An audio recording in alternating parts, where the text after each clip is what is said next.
샬롬 할렐루야. 우리를 풀 것 같은 눈동자로 지켜주시고 동행해 주시며 축복 가운데 인도하여 주시는 사랑의 좋으신 아버지 하나님께 모든 감사와 영광을 높이 올려드립니다. 아멘. 사랑의 좋으신 아버지 하나님께 모든 감사와 영광을 돌려드립니다. 아멘. 하나님께서는 태초에 영의 세계의 어느 한 공간에 존재하셨는데 그때는 다른 어떠한 존재도 없었고 오직 하나님 한 분만이 계셨습니다. 소리를 머금은 빛의 모습으로 온 우주에 퍼져 계시던 근본의 하나님은 영계의 정점의 하나의 빛으로 응집하셨지요. 그와 동시에 원래 하나였던 근본의 우주는 영적인 빛의 세기가 다른 네 개의 하늘로 분리되었습니다. 하나님께서 이렇게 하늘들을 나누신 이유는 인간 경작을 위한 각각의 용도가 있기 때문이었죠. 결국 하나님께서는 참 자녀를 얻으시기 위해 이 모든 일을 시작하셨던 것입니다. 여호와를 경외함이 지혜의 근본이라 그의 계명을 지키는 자는 다 훌륭한 지각을 가진 자이니 여호와를 찬양함이 영원히 계속되리로다. 시편 111편 10절 말씀입니다. 나의 오랜 염원과 나의 소망이 정녕 이 안에 담겨 있도다. 내가 이루는 이 아름다운 일들로 인하여 내가 소망하고 계획한 모든 일들 온전히 이루어지기를. 나의 능력이 손길이 하나하나에 다 기관과 모든 것을 만들고 있음이나니 아름답게 지어지는 이 사람을 통하여 내가 영광을 받으리로다. 그 후손과 그 대대의 후손을 통하여 나의 아름다움과 인자함과 온유함과 나의 사랑 많음과 전지전능함이 선포되리로다. 내가 이와 같이 아름답게 입을 만들고 입술을 만들고 귀를 만들며 손을 만들고 발을 만들며 모든 것을 만듦이로다. 이제 이 사람의 태어남을 통하여 나의 오랜 염원과 소원이 이루어지리로다. 정녕 이 사람이 나의 마음을 알고 나의 이 마음을 알고 몸의 모든 기관과 세포 하나하나를 이루는 나의 이 사랑의 마음을 알고 나의 오랜 염원이 이 사람을 탄생시켰음이나니 모든 것이 나의 영광을 위하여 훗날까지 이르리로다. 아멘. 다니엘서가 12장 13절로 끝납니다. 너는 가서 마지막을 기다리라. 이는 네가 평안히 쉬다가 끝날에는 네 몫을 누릴 것임이라. 그래서 끝날에 네 몫을 누릴 것임이나 해서 목자에다가 몫을 하나님께서 또 풀어보라고 그러신 적이 있어요. 목은 목에다가 모에다 밑에 기역 시읒이에요. 그럼 이거를 풀어보면 목, 나무목. 나무는 나는 없습니다 했을 때 나무라고 했어요. 목에다가 시옷이 이제 한문으로 풀으면 우리나라는 시옷이 한문으로 풀면 사람 이미잖아요. 각 사람의 그런 몫인 거예요. 나무목 그런 것입니다. 그래서 투영하다가 아니고 투영이었어요. 언어가 투영하고 동승이었어요. 그래서 제가 설익었다 그렇게 표현을 했었는데 제 입장에서 생각을 했을 때 이게 이해가 됐는데 이게 일반적인 거잖아요. 저 혼자만 알려면 굳이 이렇게 떠올려 주지 않으셔도 됐는데 그런데 전체적으로 이게 어필이 이해가 돼야 되는 그 투영이라는 거잖아요. 그러니까 저는 제 입장에서 생각해서 투영하면 투시의 영 해서 그 상대의 영이 이제 비춰진다 그런 의미로 알았는데 그건 저는 하나님 은혜 가운데 주님께서 이끌어 주셔서 가능하지만 다른 사람이 이게 일반적으로 적용되는 어휘는 아니잖아요. 그래서 이거를 제가 설익었다 이렇게 표현을 했었습니다. 그러다가 한 번은 이 투영이란 말 나오기 전에 이제 그렇게 떠올려 주신 적이 있어요. 만약에 제가 하나님 해요 방패시라 했잖아요. 해 자체는 본인이 얼마나 뜨거운지 몰라요. 본인이기 때문에 얼마나 뜨거운지 모르고 빛이 얼마나 찬란한지도 모르고 얼마나 그런 많은 에너지가 나오는지 해 자체는 몰라요. 본인이기 때문에. 근데 다른 사람이 따뜻하다, 뜨겁다, 덥다, 빛이 찬란하다, 눈이 부셔 그렇게 여러 가지 그 고백들을 하잖아요. 그 고백들 들으면서 해의 입장에서 내가 그런가 보다. 내가 무언가 보다. 사람들이 말하는 그 입술의 고백을 통해서 해는 본인이 뭔지를 아는 겁니다. 그런 것을 느끼게 해주신 적이 있었어요. 네가 자신이 해다. 그럼 해는 얼마나 뜨거운지 알겠느냐? 그러면서 이제 그렇게 은혜 주신 적이 있었는데, 그와 같이 저는 단지 투시의 영, 투영 해서 영이 이제 비치는 그런 걸로만 저는 그냥 생각을 했어요. 이건 개인적인 거니까, 일반적이지 않으니까 설리겄다. 이렇게 어제 표현을 했었습니다. 그러다가 투영은 어떤 물체의 그림자가 지면이나 수면 따위에 비치는 현상입니다. 그리고 그 비친 그림자입니다. 그러면서 하늘에 이제 구름 파노라마 펼쳐진 거를 제가 몇 올렸잖아요. 그래서 찬양을 할 때는 하늘이 열리고 그런 찬양들이 많아요. 근데 그전에는 그냥 불렀던 분들이 이 하늘이라는 단어 딱 나오면서는 그 이제 카톡에 올렸던 그 하늘이 파란 하늘과 빛난 구름이라든가, 또 이제 그 어느 때는 구름이 하나는 이쪽 가고 하나는 이쪽으로 가요. 엇갈리게 가요. 그러니까 하늘이 하나가 아니라는 것이 나타나기 위해서 그럴 때가 있어요. 근데 그걸 찍으려면 한참을 이제 찍어야 되기 때문에 제가 못 올렸는데, 그렇게 엇박자가 날 정도로 구름이, 그럴 순 없죠. 바람이 불면 이렇게 불지. 물론 이렇게 불다가 선풍기가 이쪽으로 인위적으로 하면 모를까. 근데 구름이 이렇게 갔다 이렇게 갔다 그런 현상도 있거든요. 이제 그런 거, 그러니까 하늘이라는 찬양할 때 하늘이라는 어휘만 나오면 카톡을 보신 분들은 이 하늘이 연상이 되는 겁니다. 마음에 그려지는 겁니다. 그게 투영이었어요. 그것이. 그리고 이제 지면에 수면에 비치는 거. 이게 이제 그 둘째 하늘에 그 하늘을 비추는 거잖아요. 그게 투영이었어요. 어떤 일이나 생각 따위를 다른 것에 반영시켜 나타내는 것을 비유적으로 이르는 말이 또 투영입니다. 그래서 제 입장에서 투영은 영을 투시한다, 영을 알아본다, 뭐 그런 였는데, 그게 아니었고, 하나님 편에서는 하늘에 펼쳐진, 근데 그거를 저는 늘 봐왔기 때문에 신기하거나 기이하거나 그러진 않았어요. 근데 다른 분들은 이걸 이제 많이 보지를 못했겠죠. 사는데 바쁘시니까.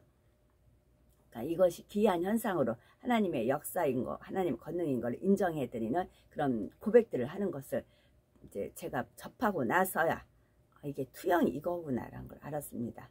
그리고 어떤 상황이나 자극을 지각할 때, 아까 그 훌륭한 지각을 가진 자 제가 읽어드렸죠. 어떤 상황이나 자극을 지각할 때 개인의 심리 상태나 성격이 반영되는 것이 또 투영이라고 합니다. 모두 다 해당이 되는 거죠. 또 투영은 육안으로 볼 수 없는 물체에 특수한 빛을 투과시켜서 그 속을 보이게 하는 것, 이것이 또 투영입니다. 또한 빛이 어떤 물체를 훤히 속까지 비추는 것, 이것이 또 투영입니다. 그래서 그 예로 들면 슬라이드를 투영하다, 그런 표현이 나옵니다. 그래서 하나님께서 시작을 하셨으면 계속 이끄실 겁니다. 이끄신 대로 제가 카톡을 올릴 겁니다. 그럼 이게 투영이었더라고요. 투영. 슬라이드를 투영하다. 둘째 하늘, 에덴 동산 하늘을 투영시키는 것입니다. 비치게 하시는 것입니다. 그래서 우리가 계속 믿음을 이제 기이한 믿음, 신비로운 믿음, 그 영광을 돌리라. 왜냐하면 보세요. 광야 때 이스라엘 백성이 하늘에서 만나가 떨어졌어요. 근데 이제 우리가 이제 고기 먹고 싶다 그렇게 불평을 하니까 하나님께서 메추라기를 했어요. 그런데 거기서 하나님 너무 노하셔서 어떻게 했어? 그들이 메추라기 입안에서 삼키기도 전에 그 진멸한 그 장면이 또 기억이 돼요. 분명히 우리 눈앞에 만나가 떨어지고 메추라기 떨어져도 이걸 정말 하나님께 영광 돌리며 감사. 처음에는 배고팠다가 만나 먹으니까 이제 기뻐했겠죠. 근데 본인들이 이제 익숙해지니까 영광 감사를 돌리지 않는 것입니다. 그래서 하나님이 노하셨잖아요. 그래서 아마 하늘에 이것을 이제 장사진 이렇게 투영이라는 말까지 하나님께서 이제 이렇게 표현을 해주신 거였습니다. 그러니까 이것이 이제 보이면 계속 내가 감사하지 못하는 늘 새로워야 돼요. 날마다.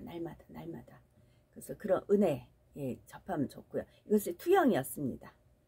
한마디 딱 표현하면 투영이었고요. 그러면서 또 내 영을 비춰보는 것입니다.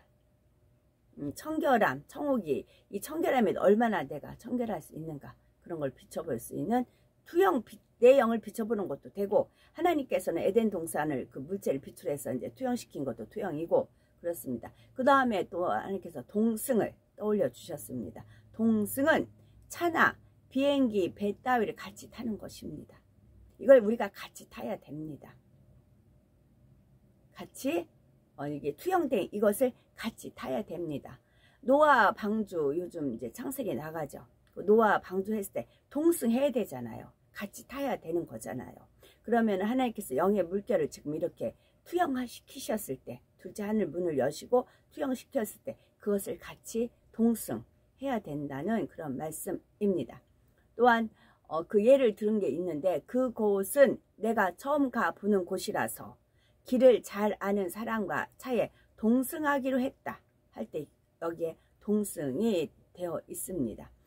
저는 이것을 이제 하나님께서 위로를 삼아 주시냐고, 그러니까 세상 사람 안 만나고 뭐 다 등지고 혼자 이렇게 몇 년이에요 할 수 있었던 이유는 나가기만 하면 하늘을 보여주셨으니까. 허다못해 입주 파수부 할 때는 집 안에만 갇혀 있잖아요. 그러다가 한 번씩 일주일에 한 번 집에 가냐고 나와요. 그때 쫙 펼쳐주세요, 하늘나마를. 그러니까 거기서 위안을 받죠.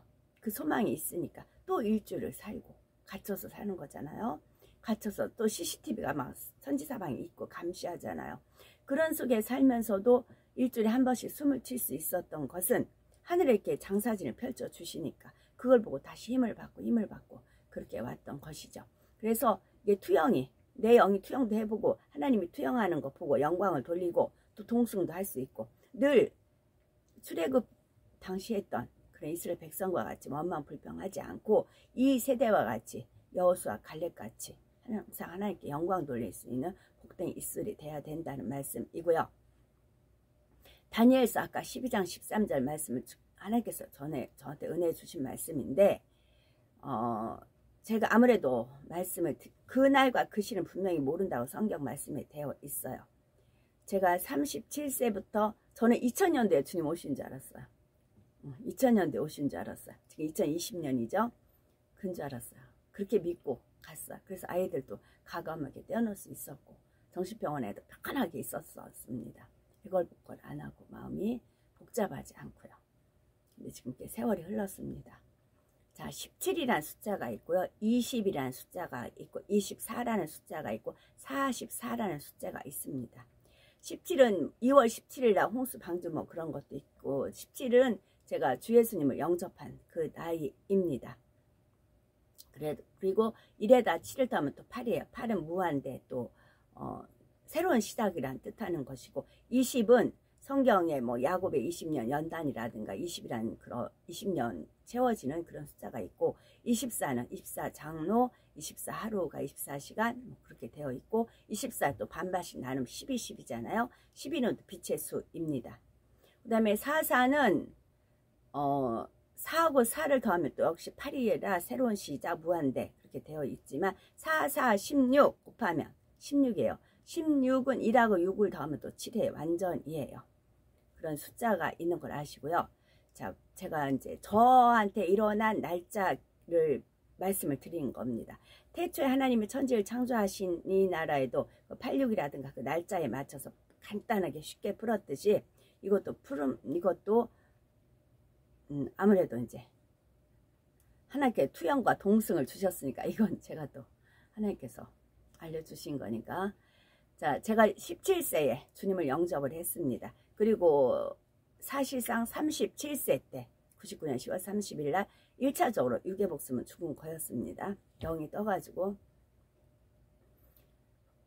그래서 37세에서 17을 빼니까 20년이에요.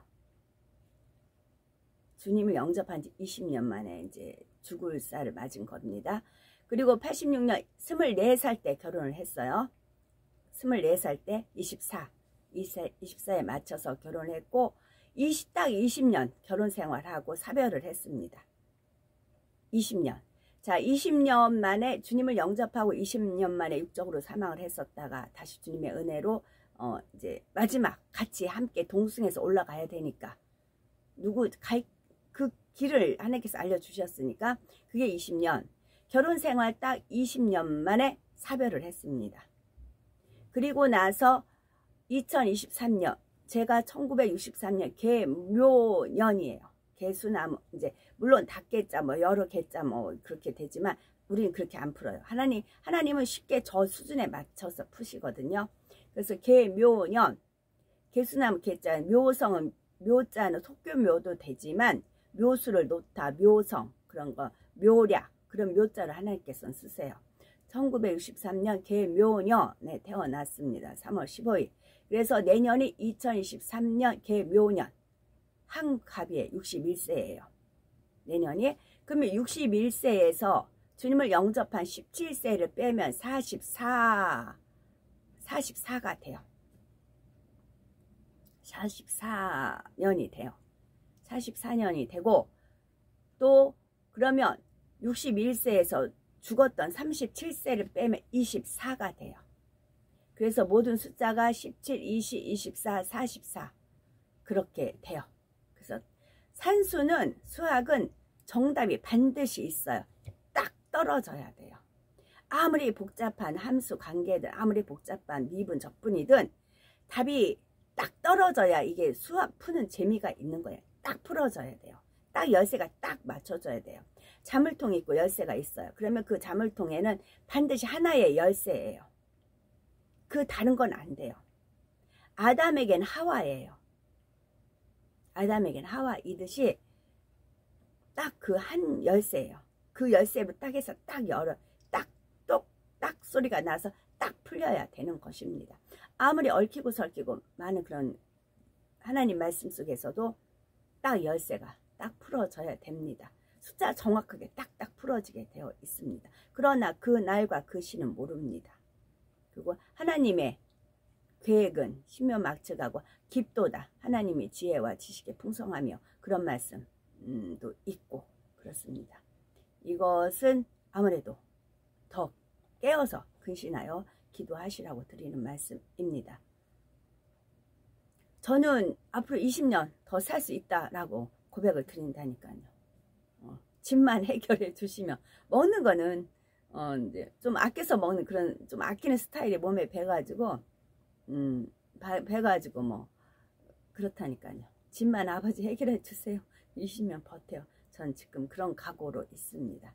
그런데 말씀이 너무나 숫자가 너무나 딱딱 떨어져 맞히는데 그렇더라고요.